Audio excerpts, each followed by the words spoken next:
Assim que o Luca Moretti pôs os pés no restaurante Bella Donna, a sala de jantar inteira pareceu ficar em silêncio. Os empregados endireitaram as costas. As conversas foram diminuindo para murmúrios, e até o gerente prendeu a respiração. Porque toda a gente em Lisboa sabia o nome dele, e toda a gente acreditava que um passo em falso podia acabar com a sua carreira.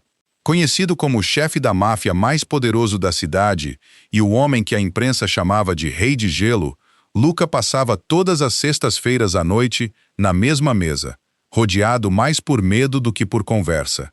Ninguém se atrevia a olhá-lo nos olhos.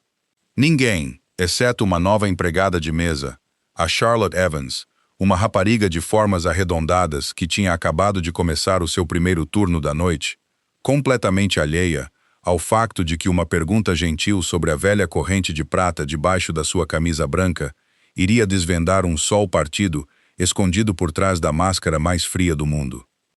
Se esta história de bondade, cura e segundas oportunidades tocou o vosso coração, por favor, deem um like neste vídeo, deixem um comentário, partilhem com alguém que precise de esperança hoje e subscrevam o nosso canal, porque acreditamos que até os corações mais duros podem ser transformados pela compaixão. E por vezes, um simples ato de bondade pode tornar-se o maior milagre de Deus. A neve pressionava suavemente contra as altas janelas do Bella Donna, transformando a noite de sexta-feira em Lisboa num borrão de luz branca, carros pretos e sombras apressadas. Dentro do celebrado restaurante italiano, os copos de cristal brilhavam sob candelabros de âmbar. Os talheres estavam perfeitamente alinhados em linho branco e o aroma de alecrim, manteiga e alho assado pairava na cozinha. No entanto, sob a calma polida, todos os funcionários olhavam para o relógio com crescente apreensão. Exatamente às 20, como fazia todas as sextas-feiras há 4 anos, Luca Moretti atravessaria as portas da frente. Às 19h45, a sala de jantar já tinha mudado. As conversas entre os funcionários tornaram-se mais silenciosas, os ombros enrijeceram e até os empregados de mesa mais experientes verificaram o uniforme 2 vezes. O gerente do Bella Donna, o Sr. Antônio Belo, movia-se entre as mesas com a energia tensa de um homem à espera de uma tempestade. Era um homem magro, de rosto vincado, nos seus 50 e poucos anos, com cabelo grisalho cuidadosamente penteado, pele pálida e olhos castanhos estreitos que pareciam fixos permanentemente em possíveis erros. O Sr. Belo geriu restaurantes caros durante mais de 20 anos, mas anos a servir políticos ricos, celebridades e homens perigosos tornaram-no mais nervoso do que confiante. Ele temia o embaraço mais do que a crueldade, e sempre que Luca Moretti aparecia, esse medo tornava-se quase visível. "Ele senta-se na mesa 12, disse o Sr. Belo a Charlotte Evans pela 3ª vez. A sua voz era baixa, mas os seus dedos tremiam enquanto ajustava o nó da gravata preta. "Coloca o expresso à direita dele. Nunca o interrompas quando ele estiver a ler. Nunca recomendes nada, a menos que ele peça, e aconteça o que acontecer. Não olhes diretamente para os olhos dele." Charlotte estava ao lado dele no corredor de serviço estreito, a ouvir atentamente enquanto equilibrava um tabuleiro vazio num dos quadris. Aos 26 anos, tinha uma figura suave e cheia que o uniforme preto e rígido não conseguia disfarçar. Pele clara aquecida pelas luzes da cozinha e cabelo castanho espesso preso num coque prático. O seu rosto era gentil e naturalmente expressivo, com bochechas redondas, olhos cor de avelã claros e uma boca pequena que frequentemente se curvava num sorriso tranquilizador antes mesmo de ela perceber. Ela tinha começado a trabalhar no turno da noite no Bella Donna porque as contas médicas da sua mãe tinham crescido para além do que os seus salários de pastelaria podiam cobrir. A exaustão seguia a de um trabalho para o outro, mas não a tinha tornado amarga. Ela acreditava que a maioria da dureza vinha do medo, da dor ou da humilhação, e que as pessoas raramente nasciam frias. "Não fales mais do que o necessário", sussurrou a Maria Key, uma empregada de mesa pequena, nos seus 30 anos, com pele de oliva, olhos escuros rápidos e cabelo preto encaracolado torcido por baixo de um clipe prateado. A Maria trabalhava no Bella Donna há 6 anos e tinha aprendido a sobreviver, a ler cada cliente, antes de se aproximar da mesa. Traz a comida dele, afasta-te e desaparece. No inverno passado, o Pedro deixou cair uma colher perto dele. O Sr. Moretti franziu o sobrolho e o Sr. Belo despediu o Pedro antes da sobremesa. Eu nunca lhe pedi para fazer isso, resmungou o Sr. Belo, embora a sua voz não tivesse convicção. Esse é o problema, respondeu a Maria. Ele nunca tem de pedir. Charlotte espreitou para a mesa vazia, perto da janela do fundo. Era mais privada do que as outras, meio sombreada por cortinas de veludo, com uma vista clara tanto da entrada como da rua. Uma única disposição para um lugar esperava ali, juntamente com uma garrafa de água mineral e um jornal dobrado. Tudo nele sugeria ritual. Charlotte já tinha servido clientes exigentes antes, incluindo homens que estalavam os dedos, mulheres que insultavam o seu peso e famílias ricas que tratavam as empregadas de mesa como mobiliário. Ainda assim, ela nunca tinha visto um restaurante inteiro preparar-se para o silêncio de um homem. Precisamente às 20 horas, as portas da frente abriram-se. O primeiro homem a entrar era largo dos ombros e vigilante, vestido com um casaco escuro que escondia a forma de uma arma embainhada debaixo do braço. O seu nome era Marco Haldi, o guarda-costas de longa data de Luca, um ex-militar nos seus 30 e poucos anos, com a cabeça raspada, um nariz partido e uma cicatriz fina na sobrancelha esquerda. Ele falava raramente e observava tudo. Um segundo guarda permaneceu perto da entrada, mas Luca Moretti entrou sozinho. Ele era mais alto do que Charlotte esperava, pelo menos 1,90 m, com a postura controlada de um homem habituado a salas que se silenciavam à sua volta. O seu cabelo castanho escuro era cortado de forma limpa nas laterais e escovado para trás de um rosto duro e angular. Uma leve sombra de barba acentuava a sua mandíbula, enquanto seus olhos azuis continham a frieza e a serenidade avaliadora da água de inverno. Ele usava uma camisa branca debaixo de um casaco carvoeiro, as mangas já enroladas até aos antebraços, expondo pulsos fortes e a ponta de uma tatuagem preta a desaparecer sob o tecido. Ellie não se apressou, não cumprimentou ninguém, simplesmente atravessou a sala e todos os empregados saíram do seu caminho. Luca tinha herdado o medo antes de ter herdado o poder. Aos 13 anos, perdeu a mãe para um assassinato que ninguém na família Moretti discutiu depois. O seu pai respondeu construindo muros à volta da família, do negócio e do seu único filho. A dor foi tratada como fraqueza, o afeto como distração e a confiança como um convite à traição. Aos 40 anos, Luca controlava a rede criminosa mais poderosa de Nova York, ao mesmo tempo que guiava os seus portos, hotéis e empresas de logística para a legalização completa. Os jornais chamavam-lhe o Rei de Gelo porque ele nunca levantava a voz, nunca sorria para as câmaras e nunca parecia surpreendido. Os homens do submundo sabiam algo ainda mais inquietante. Luca Moretti não precisava de raiva para destruir alguém. O Sr. Belo apressou-se. Boa noite, Sr. Moretti. A sua mesa habitual está pronta. Luca deu um único aceno de cabeça e sentou-se à mesa 12. A sala lentamente voltou a respirar, embora ninguém relaxasse completamente. Charlotte observou da estação de serviço enquanto a Maria colocava água à frente dele e se retirava demasiado depressa, apenas batendo noutro empregado. O Sr. Belo virou-se então para Charlotte com o rosto esvaído de cor. És tu que o estás a servir esta noite. Charlotte olhou para ele. Pensei que era a Maria. Ele não pediu ninguém. A Maria tem outra mesa. Vai. A explicação era fraca, mas Charlotte compreendeu. O Sr. Belo queria testar o empregado mais novo porque perdê-la custaria menos do que chatear uma empregada de mesa sênior. Ela levantou o tabuleiro, verificou a chávena de expresso e caminhou para a mesa 12. Luca estava a ler um relatório financeiro quando ela se aproximou. De perto, ele parecia ainda mais distante. O seu rosto não revelava nada. No entanto, Charlotte notou a tensão na sua mão direita e a leve ruga entre as sobrancelhas. Ela colocou o expresso ao lado dele, sem que o pires tremesse. O seu expresso, senhor. Os seus olhos levantaram-se brevemente. Sem açúcar.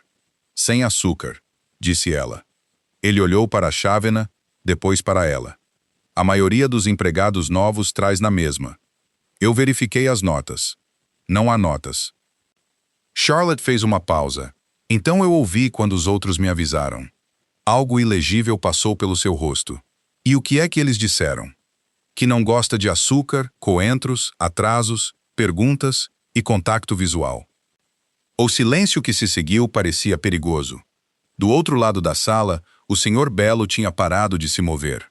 A Maria olhava para Charlotte como se estivesse a testemunhar um acidente antes do impacto.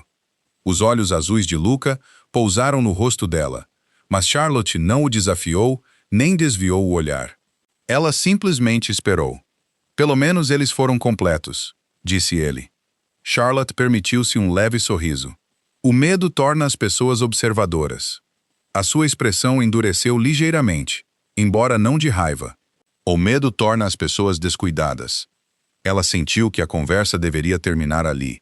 Virou-se para sair, mas quando Luca agarrou o expresso, a gola aberta da sua camisa branca deslocou-se. Por baixo dela, havia uma fina corrente de prata, antiga e escurecida pelo tempo. O pingente era pequeno, quase escondido contra o seu peito. E ao contrário de tudo o resto que ele usava, não era polido nem caro. O relógio de Luca Moretti poderia pagar a conta hospitalar da mãe dela 10 vezes, mas aquela corrente desbotada parecia algo que nenhum dinheiro poderia substituir.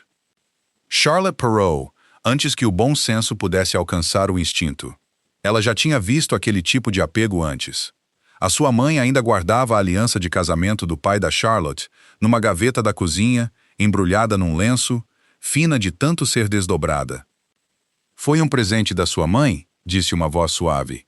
A mão de Luca congelou à volta da chávena. Ele levantou os olhos tão rapidamente que Charlotte sentiu a força da sua atenção como um golpe físico. Pela primeira vez, o seu controlo quebrou-se. Não completamente, mas o suficiente. As suas pupilas dilataram-se, a sua mandíbula apertou-se, e os dedos da sua mão livre fecharam-se sobre a corrente por baixo da sua camisa. Ninguém lhe tinha perguntado sobre isso em décadas. Alguns tinham notado, mas todos entendiam que o passado de Luca Moretti era um quarto fechado. Isso não é da sua conta, disse ele. As palavras eram frias o suficiente para silenciar a sala à volta deles. No entanto, Charlotte ouviu o que mais ninguém ouviu. Por baixo do aviso, por baixo da autoridade e da indiferença praticada, a sua voz tremeu. Apenas uma vez, mas tremeu. Sexta-feira seguinte ao dia em que Charlotte Evans perguntou sobre a corrente de prata desbotada, o Belladonna estava mais silencioso do que o habitual, embora ninguém falasse abertamente sobre o porquê. A memória da voz trêmula de Luca Moretti pairava entre os funcionários como algo proibido de repetir em voz alta. O Sr. Antônio Belo esperava secretamente que o homem mais temido da cidade exigisse a demissão da nova empregada de mesa, o cruzamento de uma linha invisível. No entanto, não houve chamada telefônica. Nenhum advogado apareceu e nenhum guarda-costas entregou um aviso. Em vez disso, precisamente às 20, o familiar carro sedã preto parou em frente ao restaurante. Marco Halde saiu primeiro para varrer a rua com a mesma cautela disciplinada que anos de serviço militar tinham gravado nos seus instintos, e Luca entrou exatamente como sempre fizera. A sua expressão permaneceu ilegível. A sua camisa branca imaculada sob o casaco carvoeiro. Os seus olhos azuis calmos o suficiente para desassossegar todos os que olhavam para eles. Mas antes que o Sr. Belo pudesse atribuir outro empregado, Luca removeu calmamente as suas luvas, abriu o menu que já conhecia de cor e disse apenas 5 palavras. Charlotte servirá à minha mesa. O Sr. Belo quase deixou cair o livro de reservas. A Maria olhou para Charlotte com os olhos arregalados, murmurando em silêncio. Tem cuidado. A própria Charlotte sentiu mais surpresa do que medo. Ela esperava nunca mais ser autorizada a aproximar-se dele depois de perguntar sobre a corrente. Em vez disso, caminhou para a mesa 12 com o mesmo passo firme que mantivera na sua primeira noite, recusando-se a inventar um perigo onde ainda não tinha aparecido. Luca não reconheceu a conversa da semana anterior, nem Charlotte tentou pedir desculpa por ela. Ela simplesmente cumprimentou-o educadamente, aceitou a sua ordem e desapareceu na cozinha. A partir dessa noite, uma rotina invulgar estabeleceu-se silenciosamente. Todas as sextas-feiras, Luca chegava sozinho, exceto pela sua equipa de segurança, à espera discretamente lá fora ou perto da entrada. Todas as sextas-feiras, independentemente de quão ocupado o restaurante ficasse, ele pedia Charlotte. Ninguém entendia por quê, muito menos a própria Charlotte. Logo se tornou óbvio que Luca estava a testar a sua paciência. Às vezes, ele pedia robalo grelhado, apenas para o mudar 5 minutos depois. Na outra noite, ele pediu risoto de cogumelos. Depois pediu massa de marisco, depois de a cozinha já ter começado a cozinhar. 2 vezes, ele devolveu o seu expresso sem beber mais do que um gole, pedindo que fosse feito novamente porque estava 3 graus demasiado frio, embora mais ninguém conseguisse sentir a diferença. Na outra ocasião, questionou a origem do azeite do restaurante, perguntou há quanto tempo a massa de pão tinha fermentado e casualmente perguntou se Charlotte sabia os nomes dos pescadores que tinham apanhado o robalo que estava a ser servido naquela noite. As suas perguntas soavam menos como conversa e mais como exames. O Sr. Belo ficava cada vez mais nervoso sempre que Charlotte se aproximava da mesa 12, convencido de que o desastre estava a momentos de distância. No entanto, Charlotte nunca suspirava, nunca revirava os olhos, nunca discutia e nunca permitia que a irritação aparecesse na sua voz. Ela respondia honestamente sempre que sabia a resposta, admitia-o calmamente sempre que não sabia, e voltava para a cozinha sem queixas.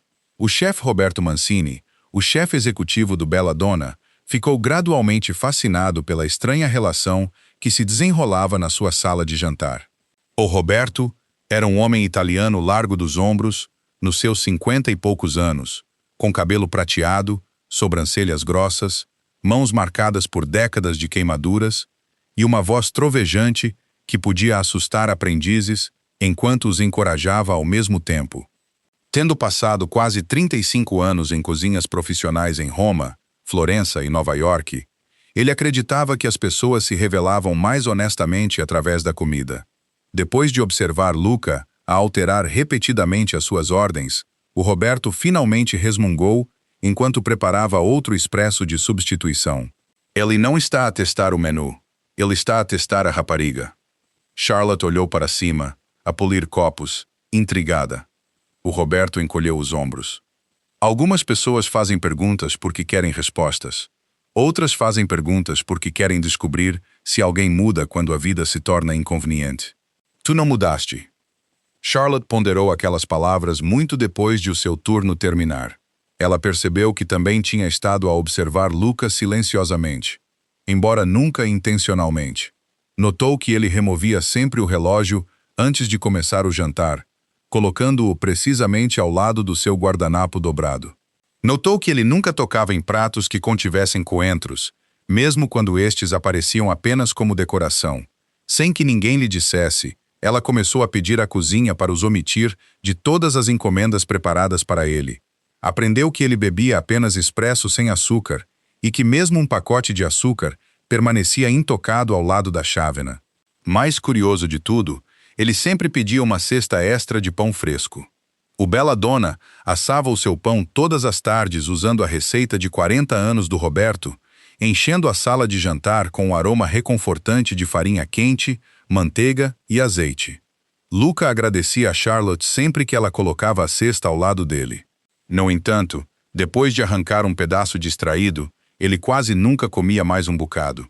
O pão restante permanecia intocado até a mesa ser limpa. Charlotte perguntou-se por que é que alguém encomendaria algo todas as semanas sem o querer. Mas, ao contrário de todos os outros, ela não perguntou.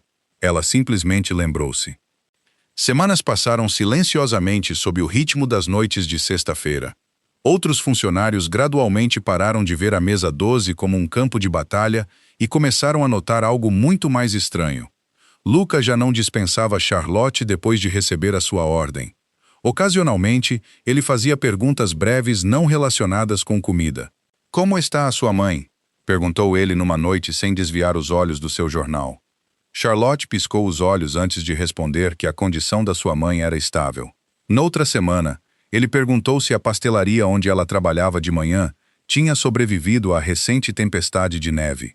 A sua voz permaneceu plana, quase desapegada, mas as próprias perguntas surpreenderam-na. Charlotte respondeu naturalmente, sem tentar forçar a conversa. Ela sentiu que cada frase dita por Luca carregava um peso invisível, como se as palavras se tivessem tornado estranhas depois de anos de silêncio. Perto de todos os outros, ele permaneceu o rei de gelo. Perto dela, pequenas fissuras pareciam aparecer e desaparecer antes que mais ninguém as pudesse notar. Tarde numa sexta-feira, perto do final de fevereiro, uma chuva gelada varreu Manhattan com determinação implacável. O vento sacudiu as janelas do Belladonna. Os clientes apressavam-se para casa antes que as ruas inundassem. E à hora de fechar, apenas um punhado de mesas permaneceu ocupado. Marco informou o Sr. Bello que Luca desejava ficar um pouco mais e instruiu o pessoal a não o incomodar. Assim que os últimos convidados partiram, as cadeiras foram levantadas para mesas vazias. Copos polidos desapareceram em armários e a sala de jantar rendeu-se lentamente ao silêncio. Charlotte terminou de limpar o balcão de mármore antes de pegar no casaco. Ao caminhar para a entrada, notou que a mesa 12 ainda estava iluminada por uma única lâmpada suspensa, enquanto o resto do restaurante estava na escuridão. Ela hesitou apenas brevemente antes de olhar para o outro lado da sala. Luca permaneceu sentado, exatamente onde ele sempre se sentava todas as sextas-feiras. Mas não havia jornal à sua frente, nem pão intocado, nem expresso a arrefecer. Em vez disso, os seus cotovelos descansavam levemente sobre a mesa, enquanto ambas as mãos seguravam a velha corrente de prata que Charlotte tinha vislumbrado semanas antes. A corrente pendia frouxamente entre os seus dedos, o seu metal gasto refletindo a fraca luz dourada. Ele estava a olhar para o pequeno pingente com tal quietude completa que o próprio tempo parecia relutante em interrompê-lo. As linhas severas do seu rosto tinham se suavizado em algo quase insuportavelmente humano, despojado de autoridade, despojado de reputação, despojado até da disciplina fria que o definira durante décadas. Charlotte não se moveu. Permaneceu escondida na sombra perto da estação de serviço, não porque desejasse espioná-lo, mas porque algo instintivamente lhe disse que a dor merecia testemunhas apenas quando ela as permitia. Durante vários longos segundos, Luca não levantou o olhar. O seu polegar escovou lentamente a superfície desgastada do pingente, como se estivesse a repetir uma memória que mais ninguém conseguia ouvir. Então, sob o brilho suave das luzes do restaurante e o ritmo constante da chuva a bater nas janelas, Charlotte viu o que nenhum jornal, político, rival ou empregado alguma vez imaginara ser possível. Os olhos do homem mais temido de Lisboa estavam vermelhos de lágrimas. Charlotte permaneceu imóvel ao lado da estação de serviço escura, incerta se deveria sair silenciosamente ou anunciar a sua presença. A chuva continuava a tamborilar suavemente contra as altas janelas do Belladonna, lavando as luzes de Lisboa em raias douradas e brancas desfocadas no vidro. O restaurante, que normalmente ecoava com conversas, tilintar de copos de vinho e o aroma de pão acabado de fazer, agora parecia quase sagrado no seu silêncio. Luca Moretti ainda estava sentado sozinho, sob a única lâmpada pendente sobre a mesa 12, a velha corrente de prata repousando nas suas mãos largas, como se pesasse muito mais do que alguns gramas de metal manchado. O homem poderoso que os jornais descreviam como intocável parecia estranhamente isolado naquele círculo de luz quente, não porque lhe faltassem guardas ou influência, mas porque a dor tinha uma forma de tornar até as pessoas mais fortes incrivelmente solitárias. Charlotte colocou silenciosamente o seu casaco de volta no balcão de serviço e caminhou na sua direção com passos lentos e medidos, cuidando para não invadir qualquer memória privada que tivesse trazido lágrimas aos olhos do homem que todos acreditavam ser incapaz de chorar. Luca ouviu os seus passos antes que ela chegasse à mesa. Sem levantar o olhar, fechou os dedos à volta da corrente por um breve momento. Depois abriu lentamente a mão novamente, como se percebesse que não havia razão para a esconder mais.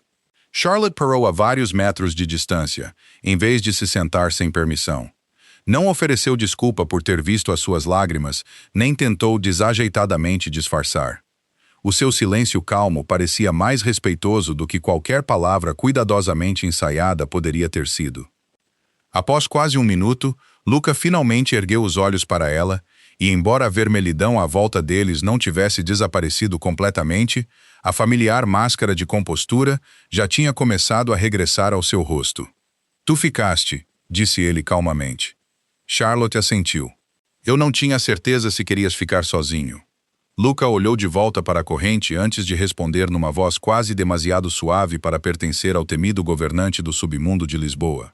"Durante a maior parte da minha vida, estar sozinho pareceu mais seguro." Ele desenganchou lentamente o pingente de prata gasto e colocou-o gentilmente sobre a mesa de madeira polida entre eles. Charlotte notou arranhões minúsculos a cobrir a sua superfície, prova de que tinha sido transportado quase todos os dias durante décadas. Luca abriu cuidadosamente o pingente com a ponta do polegar. Lá dentro, repousava uma pequena fotografia desbotada protegida por plástico rachado. A informação quase desaparecera com a idade, mas Charlotte conseguia ainda distinguir o rosto sorridente de uma bela mulher com longo cabelo castanho, olhos azuis gentis, notavelmente semelhantes aos de Luca, e a expressão calorosa que parecia capaz de acalmar qualquer criança assustada. "O nome dela era Eleonora Moretti", disse Luca sem tirar os olhos da fotografia.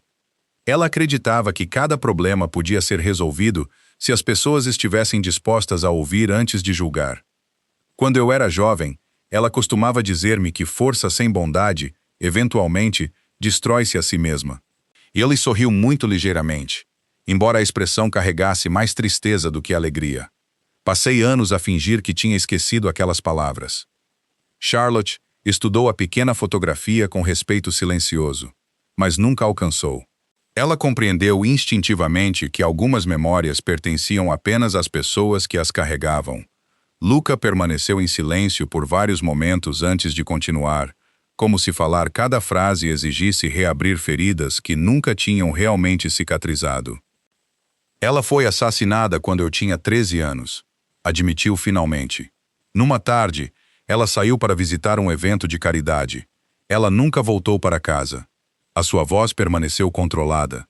No entanto, Charlotte notou como os seus dedos apertavam a borda do pingente. As pessoas depois explicaram o que aconteceu em linguagem de negócios cuidadosa. Falaram sobre retaliação, território, consequências e inimigos. Ninguém falou sobre um rapaz à espera junto à janela da frente para a mãe regressar. Ele olhou para a chuva lá fora, em vez de para Charlotte. Esperei até ao nascer do sol antes que alguém finalmente me dissesse que ela tinha ido embora. O silêncio que se seguiu àquelas palavras esticou-se pelo restaurante vazio, como outra presença sentada quietamente à mesa. Luca respirou lentamente antes de continuar. Todos esperavam que o meu pai desmoronasse após perdê-la. O seu rosto endureceu ligeiramente, embora não com raiva dirigida a ninguém na sala. Em vez disso, ele tornou-se mais forte, mais frio, e quase impossível de reconhecer. Enterrou-se em reuniões, negociações, planos de segurança e expansão. Cada conversa tornou-se sobre poder. Cada decisão tornou-se sobre sobrevivência. O homem que costumava carregar-me nos ombros, de repente, deixou de me tocar completamente. Os olhos de Luca voltaram a pairar sobre o pingente. Ele nunca me abraçou depois do funeral. Ele nunca me disse que me amava novamente. Ele nunca disse o nome da minha mãe, nem uma única vez. Era como se falar dela o tornasse fraco, e a fraqueza tinha se tornado algo que ele já não podia suportar. Charlotte ouviu sem interromper. Ela notou que Luca nunca criticou o seu pai diretamente. Em vez disso, descreveu-o com a decepção silenciosa de um filho que tinha passado décadas a tentar compreender escolhas que nenhuma criança deveria ter sido forçada a interpretar. Luca recuou ligeiramente na cadeira, o seu olhar fixo em algum ponto muito para além das paredes do restaurante. Os homens à volta do meu pai começaram a ensinar-me lições diferentes depois disso. Disseram-me que chorar atraía inimigos, confiança criava vulnerabilidade, compaixão distraía os líderes. Cada erro custava vidas. A sua mandíbula apertou-se à medida que as velhas memórias ressurgiam. Então eu aprendi. Parei de chorar porque as lágrimas não resolviam nada. Parei de mostrar medo porque o medo atraía predadores. Parei de confiar nas pessoas porque todas eventualmente partiam, te traíam ou morriam. Ele baixou a voz ainda mais. Quando herdei tudo, fingir tornou-se mais fácil do que lembrar quem eu era antes. Charlotte finalmente compreendeu algo que os jornais, entrevistas televisivas e rumores sussurrados nunca tinham explicado. O Rei de Gelo não tinha nascido frio. Ele simplesmente tinha sobrevivido tempo suficiente para que a solidão fosse confundida com força. Luca deu um pequeno sorriso quase humorístico, como se estivesse a ler os seus pensamentos. Eventualmente, os jornalistas começaram a chamar-me o Rei de Gelo. Repetiram-no. Os políticos repetiram-no. Até os funcionários das minhas próprias empresas acreditaram nisso. Ele fechou gentilmente o pingente de prata e enrolou a corrente nos seus dedos mais uma vez. Aceitei o nome porque era útil. Se todos acreditassem que eu não sentia nada, ninguém procuraria pelo rapaz assustado de 13 anos que nunca parou de esperar que a sua mãe atravessasse a porta da frente. Os seus olhos encontraram os de Charlotte brevemente. Máscaras tornam-se surpreendentemente confortáveis depois de as usar durante 27 anos. Charlotte baixou-se para a cadeira em frente dele, só depois de sentir que ele já não desejava permanecer sozinho. Ela procurou as palavras certas, rejeitando cada frase sentimental que lhe vinha à mente, porque nenhuma delas parecia honesta o suficiente para o peso do que Luca tinha partilhado. Ela tinha passado anos a confortar a sua mãe doente através de cirurgias, recuperações dolorosas e diagnósticos incertos. A experiência tinha lhe ensinado que a dor raramente precisava de discursos. Simplesmente precisava de alguém disposto a permanecer presente sem tentar apagá-la. Após um silêncio pensativo, ela falou gentilmente. Ninguém se mantém forte para sempre. Luca não respondeu, mas também não desviou o olhar. Charlotte continuou na mesma voz calma. Às vezes, a coisa mais corajosa que uma pessoa pode fazer não é ganhar outra batalha. Às vezes, é permitir que outra pessoa veja as feridas que ela tem vindo a esconder. As suas palavras assentaram entre eles sem exigir uma resposta. Luca olhou para o pingente, repousando dentro da sua mão, como se o visse de forma diferente pela primeira vez em muitos anos. Lá fora, a chuva continuava a cair sobre Manhattan, abafando os sons distantes do tráfego, até que a própria cidade parecesse desaparecer. Minutos passaram sem que nenhum deles falasse. No entanto, ao contrário de todos os silêncios que Luca conheceu desde a infância, este não se sentiu vazio. Não carregava expectativas, nem negociações, nem cálculos, nem medo. Foi simplesmente partilhado. Pela primeira vez em quase 3 décadas, Luca Moretti não afastou outra pessoa depois de revelar a verdade escondida por baixo da sua máscara, cuidadosamente elaborada. Em vez disso, permaneceu sentado exatamente onde estava, permitindo que Charlotte Evans ficasse ao seu lado enquanto o silêncio realizava silenciosamente o que as palavras nunca conseguiram. A sexta-feira após a noite chuvosa no Belladonna, nada no restaurante parecia diferente. No entanto, quase todos sentiram que algo invisível tinha mudado. Os pisos de mármore polido refletiam as mesmas luzes quentes. Os copos de cristal brilhavam sob os candelabros, e o aroma de pão fresco pairava na cozinha do chefe Roberto Mancini, exatamente como sempre tinha sido. Antônio Belo ainda verificava cada reserva 2 vezes antes do pico da noite, e Maria Ki ainda lembrava as empregadas mais jovens para carregarem os seus tabuleiros com mãos firmes. No entanto, quando o familiar carro sedã preto parou lá fora às 20h e Luca Moretti entrou no restaurante, a tensão que geralmente varria a sala de jantar parecia estranhamente incompleta. As pessoas ainda o respeitavam, ainda se afastavam quando ele passava, mas já não havia a certeza avassaladora de que uma palavra mal colocada destruiria a carreira de alguém. Até Antônio notou isso, embora não conseguisse explicar por quê. O próprio Luca parecia inalterado para qualquer um que o visse pela primeira vez. Ele ainda usava a sua camisa branca de mangas enroladas sob um casaco escuro e elegante. A sua postura permanecia perfeitamente direita, e os seus olhos azuis calmos continuavam a observar cada detalhe antes que mais ninguém o notasse. A velha corrente de prata ainda repousava sob a sua gola, escondida à vista, exceto quando o tecido se deslocava ligeiramente ao ele agarrar a sua chávena de expresso. No entanto, Charlotte, que agora compreendia as memórias dolorosas escondidas por trás dessa corrente, notou subtilezas invisíveis para todos os outros. A distância rígida que ele sempre mantivera entre si e o mundo parecia apenas ligeiramente menos absoluta. O seu olhar demorava-se nas pessoas, em vez de as atravessar. A sua expressão permanecia reservada, mas já não se sentia completamente inacessível. Era como se a conversa que tinham partilhado naquela noite chuvosa tivesse soltado silenciosamente um fecho que permanecera selado por quase 3 décadas. A primeira pessoa a notar a diferença não foi Charlotte, mas sim Antônio Belo. Depois de colocar o jantar de Luca à sua frente, Antônio preparou-se instintivamente para recuar o mais rápido possível, exatamente como fazia há anos. Antes que ele pudesse dar um segundo passo, no entanto, Luca levantou o olhar do seu prato e disse calmamente: "Obrigado." Antônio parou de andar. Por um breve momento, perguntou-se se tinha ouvido mal. Em 4 anos a gerir o Belladonna, ele nunca tinha ouvido Luca agradecer a um membro da equipa. Não porque Luca fosse rude, mas porque ele sempre se comportara como se as conversas existissem apenas quando absolutamente necessárias. Antônio assentiu desajeitadamente antes de regressar à estação de serviço, onde Maria o olhava em descrença. "Ele fez?" sussurrou ela. Antônio assentiu lentamente. Ele agradeceu-me.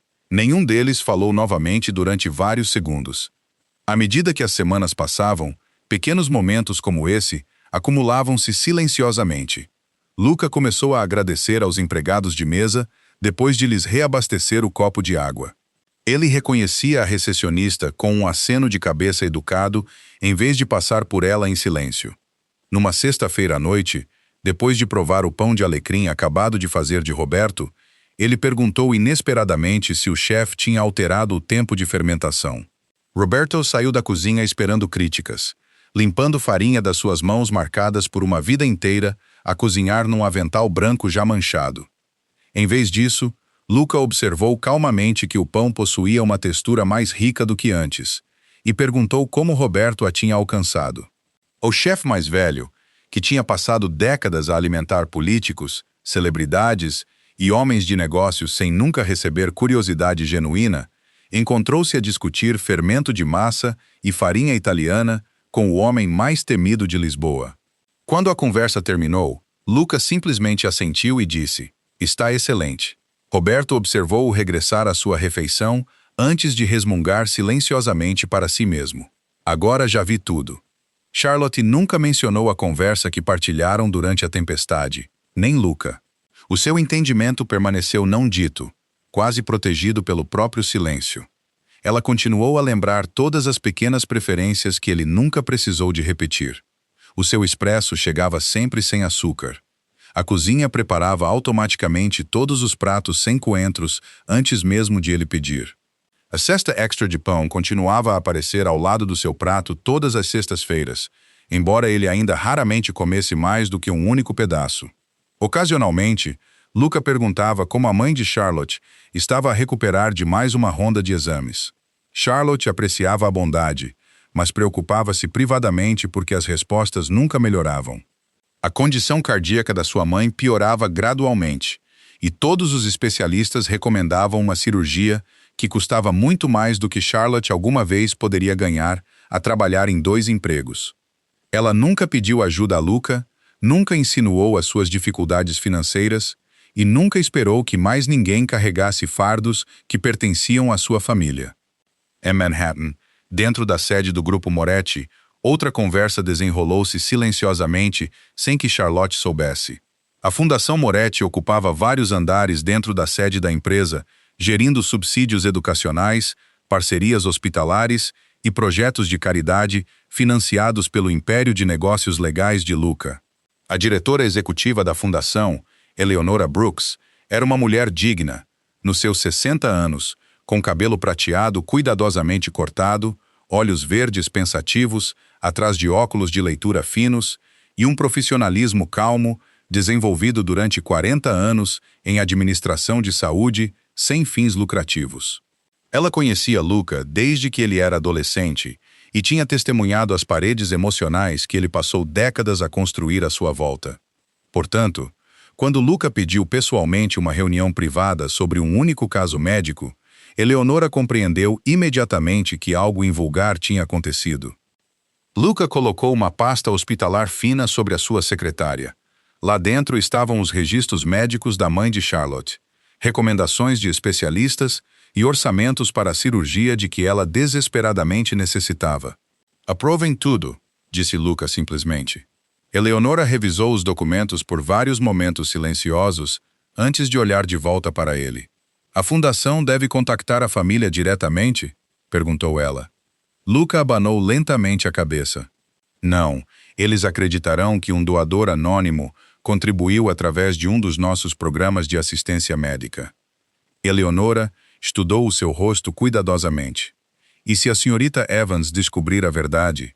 Luca olhou brevemente para a janela com vista para Manhattan antes de responder. "Então ela descobre mais tarde." Eleonora sorriu gentilmente, reconhecendo algo que nunca esperara testemunhar. Pela primeira vez desde a infância, Luca Moretti estava a usar a sua influência, não porque a estratégia o exigisse, mas porque a gratidão o fazia. Várias semanas passaram antes que a cirurgia finalmente ocorresse. Charlotte passou longos dias a mover-se entre o Belladonna, a pastelaria e o hospital, sobrevivendo com pouco sono enquanto esperava ansiosamente do lado de fora das salas de operação. O procedimento durou várias horas. Quando o cirurgião finalmente emergiu a sorrir, Charlotte rompeu em lágrimas de alívio depois de saber que a operação da sua mãe tinha sido completamente bem-sucedida. Mesmo assim, ela apenas acreditou que a generosidade extraordinária de um programa de caridade sem nome tinha tornado a cirurgia possível. Ela agradeceu a cada enfermeira que conheceu, a cada administrador de hospital que ajudara a organizar a papelada e a cada voluntário que encontrava nos corredores, nunca imaginando que uma única assinatura de Luca Moretti tivesse removido silenciosamente todos os obstáculos financeiros antes mesmo de ela saber que existiam. A verdade revelou-se quase um mês depois. Charlotte voltou ao hospital para uma consulta de acompanhamento de rotina com a sua mãe, onde uma empregada de mesa de faturação idosa lhe entregou acidentalmente uma pasta destinada a registros administrativos internos. O empregado, Harold Simmons, era um homem gentil de 70 anos com cabelo branco ralo, olhos azuis gentis e o hábito distraído de ajustar os seus óculos sempre que ficava embaraçado. Antes de perceber o seu erro, Harold pediu desculpa repetidamente e estendeu a mão para recuperar a papelada. Mas Charlotte já tinha notado a página de autorização presa à frente. Embaixo, sob o papel timbrado oficial da Fundação Moretti, aparecia uma assinatura familiar que ela tinha visto apenas uma vez antes, ao entregar um envelope confidencial à mesa de Luca no Belladonna. Ela olhou em silêncio para o nome durante vários longos segundos. Luca Moretti. Na sexta-feira seguinte, Charlotte esperou até que os últimos clientes tivessem saído antes de se aproximar da mesa 12. Luca permaneceu sentado como de costume, a terminar o último gole do seu expresso sem açúcar, enquanto as luzes noturnas de Manhattan cintilavam para lá das janelas. Charlotte colocou gentilmente o documento do hospital na mesa entre eles. "Foste tu", disse ela calmamente. Luca olhou para o papel apenas brevemente antes de dobrar as mãos. Não houve tentativa de o negar. "Por quê?", perguntou Charlotte, a sua voz a tremer de genuína confusão em vez de acusação. "A minha mãe está viva por tua causa. Por que farias algo tão extraordinário por mim?" Luca permaneceu em silêncio tempo suficiente para Charlotte se perguntar se ele pretendia responder. Finalmente, ele ergueu os olhos para encontrar os dela. "Naquela noite", disse ele calmamente, "tu salvaste-me." Charlotte piscou os olhos, surpreendida. "Eu não fiz nada." Pela primeira vez desde que o conheceu, os cantos da boca de Luca ergueram-se num sorriso tão pequeno que qualquer outra pessoa poderia tê-lo perdido completamente. No entanto, transformou toda a sua expressão. A fria distância que definira o Rei de Gelo durante décadas parecia derreter por um único momento silencioso. Fizeste, respondeu ele suavemente. Tu foste a primeira pessoa que alguma vez viu o verdadeiro homem por trás da máscara. Passaram-se 6 meses quase sem que se dessem conta, levando Nova York do silêncio gelado do inverno ao brilho dourado do início do verão, antes de voltar novamente às noites frescas do final do outono.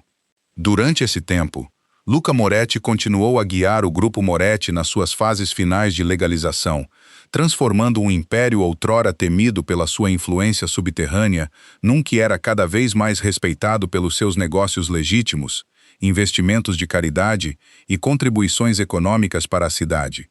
Os jornais ainda se referiam a ele como o Rei de Gelo, porque as lendas públicas mudavam muito mais lentamente do que as pessoas reais. Mas aqueles que trabalhavam de perto com ele reconheciam silenciosamente um homem diferente. Empregados que antes ensaiavam cada frase antes de entrar no seu escritório, agora encontravam-se a receber palavras calmas de apreço após reuniões difíceis. A equipa do restaurante no Bella Donna já não congelava sempre que o seu carro sedã preto chegava todas as sextas-feiras à noite. Até Antônio Bello admitia, embora apenas em privado, que a sala de jantar de alguma forma parecia mais quente sempre que Luca entrava. Charlotte Evans nunca reivindicou responsabilidade por quaisquer dessas mudanças.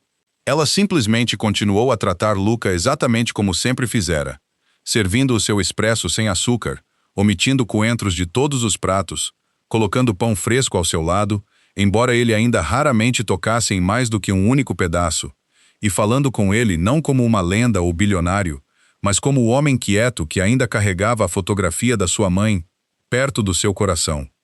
Numa tarde fria de novembro, elegantes convites cor de creme com o brasão do Grupo Moretti chegaram ao Bella Donna.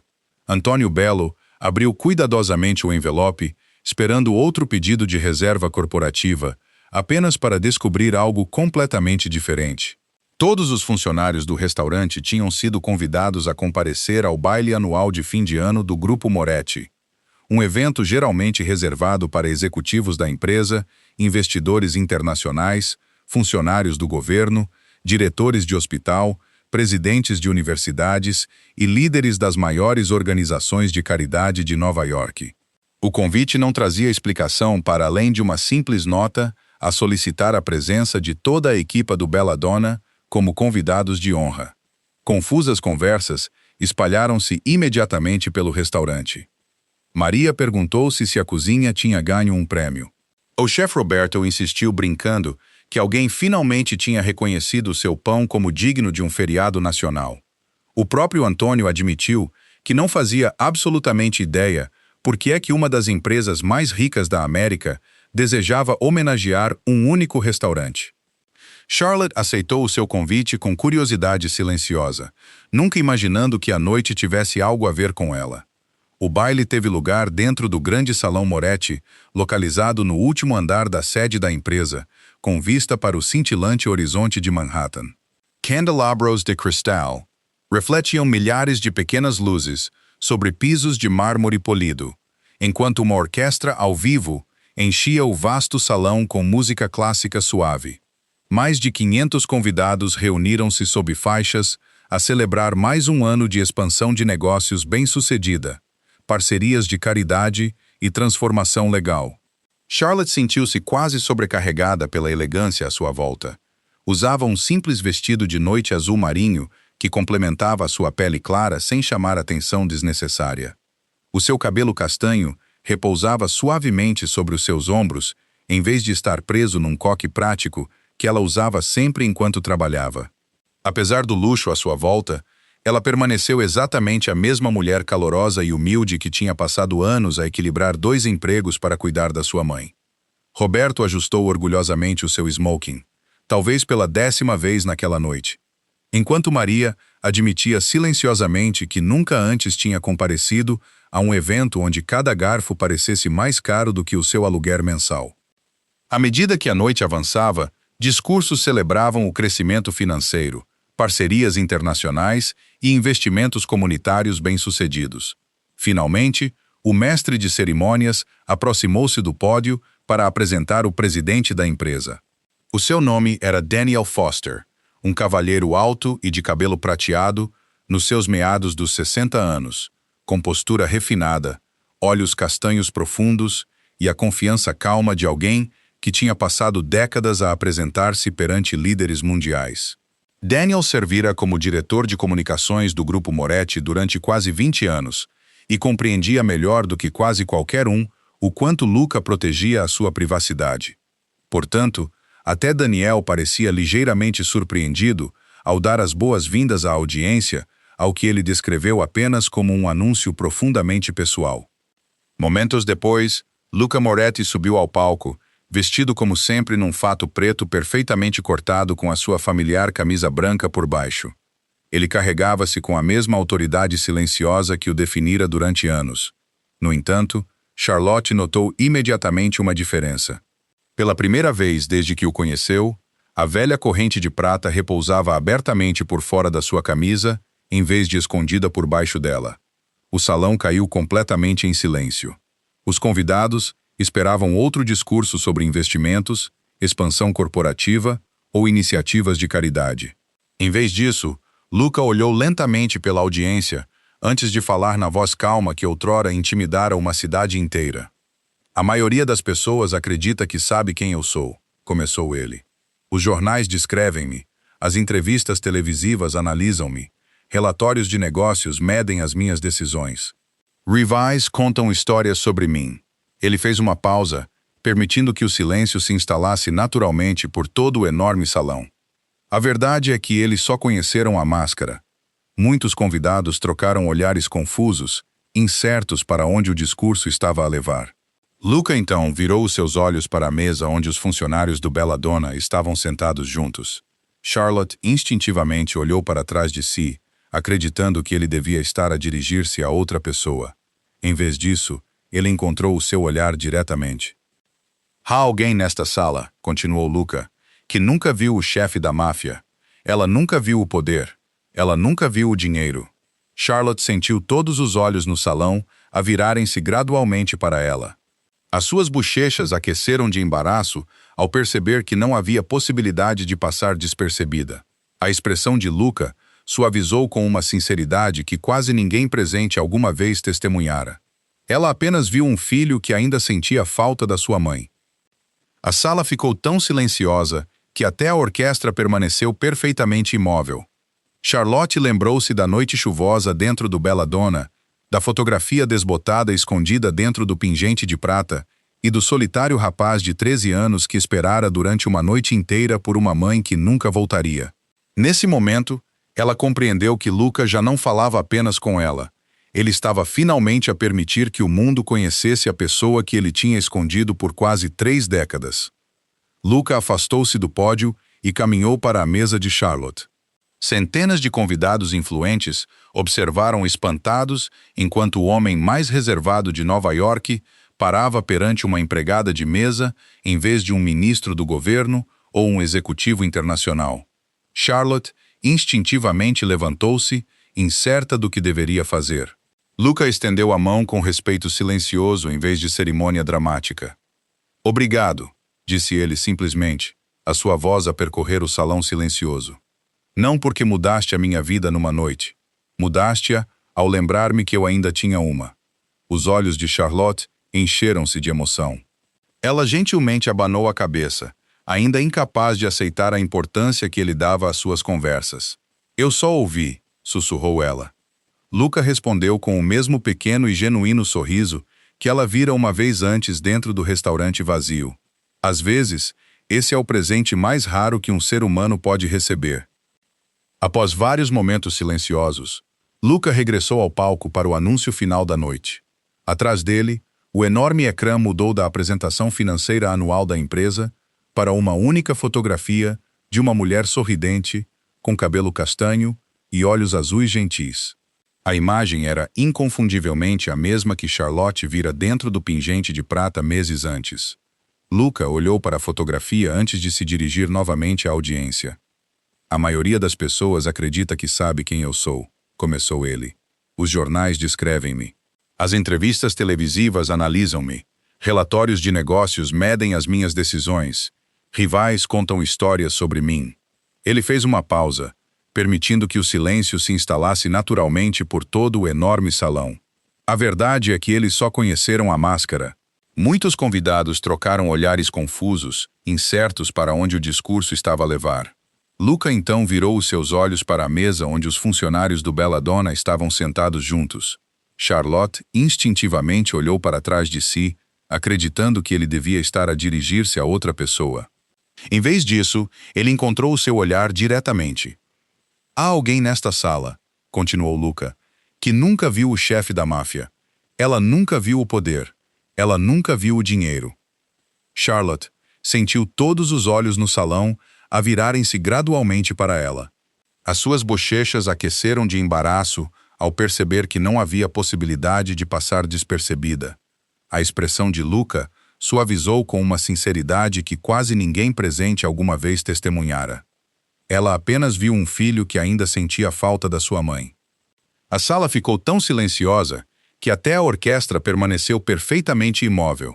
Charlotte lembrou-se da noite chuvosa dentro do Belladonna, da fotografia desbotada escondida dentro do pingente de prata e do solitário rapaz de 13 anos que esperara durante uma noite inteira por uma mãe que nunca voltaria. Nesse momento, ela compreendeu que Luca já não falava apenas com ela. Ele estava finalmente a permitir que o mundo conhecesse a pessoa que ele tinha escondido por quase 3 décadas. Luca afastou-se do pódio e caminhou para a mesa de Charlotte. Centenas de convidados influentes observaram espantados enquanto o homem mais reservado de Nova York parava perante uma empregada de mesa em vez de um ministro do governo ou um executivo internacional. Charlotte instintivamente levantou-se, incerta do que deveria fazer. Luca estendeu a mão com respeito silencioso em vez de cerimônia dramática. Obrigado, disse ele simplesmente, a sua voz a percorrer o salão silencioso.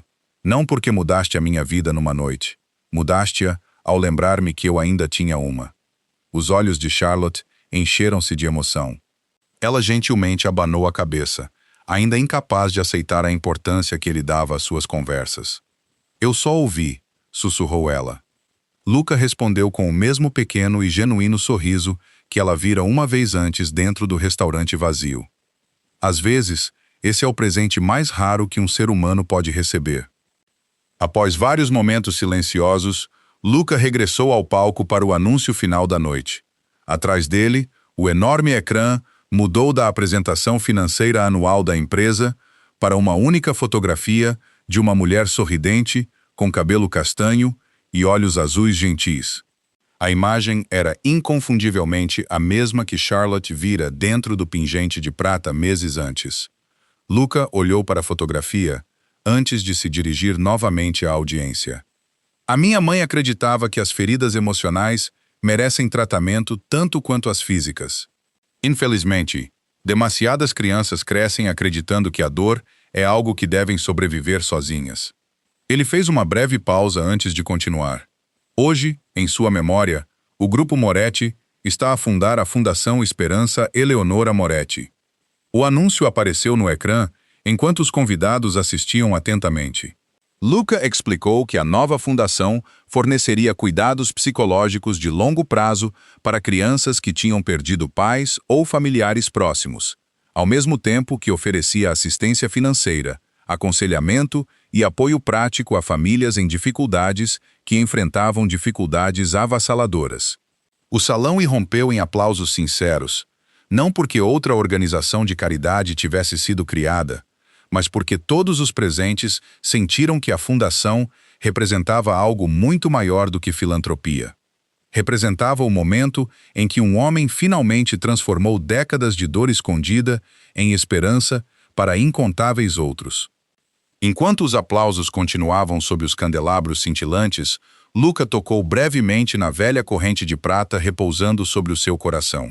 E pela primeira vez, em quase 30 anos, a memória de Eleonora Moretti já não pertencia apenas a um filho enlutado. Tornara-se o início da cura para milhares de famílias que um dia precisariam de esperança, tão desesperadamente quanto ele um dia precisara. Às vezes, o maior milagre que Deus realiza não é mudar as nossas circunstâncias de um dia para o outro, mas mudar suavemente os nossos corações, uma pessoa de cada vez.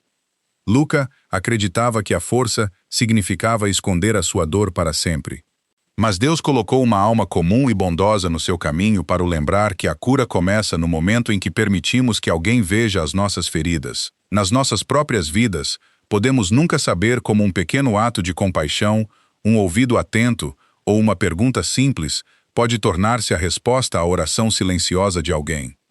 Se esta história tocou o vosso coração, por favor, reservem um momento para dar um like a este vídeo, partilhá-lo com alguém que possa precisar de esperança hoje e deixar um comentário a dizer-nos qual a parte que mais vos tocou.